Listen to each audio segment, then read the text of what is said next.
ที่นี่เดี๋ยวพาคุณผู้ชมไปทำบุญกันที่ร้อยเอ็ดกันแน่ค่ะเสาร์วันอาทิตย์แห่งบุญค่ะทางรองผู้ว่าราชการจังหวัดร้อยเอ็ด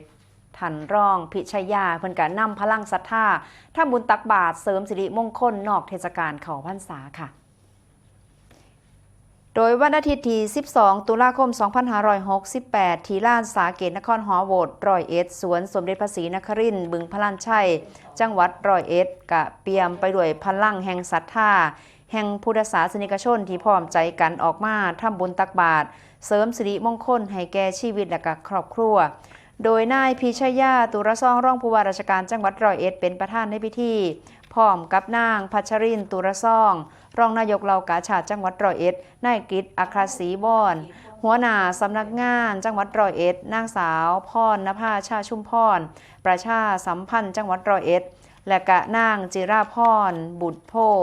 ผู้อำนวยการสำนักงานพระพุทธศาสนาจังหวัดร้อยเอ็ดรวมทั้งหัวหน้าส่วนราชการพ่อค้าประชาชนรวมกิจกรรมด้วยความพร้อมเพรียงโดยการทำบุญตักบาตรในเสาร์วันอาทิตย์นอกเทศกาลเข้าพรรษา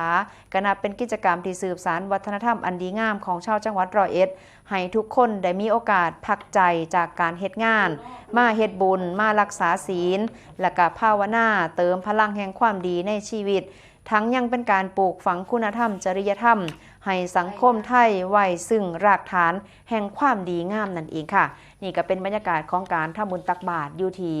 หอโบสถ์นะคะที่ร้อยเอ็ดนั่นเองค่ะ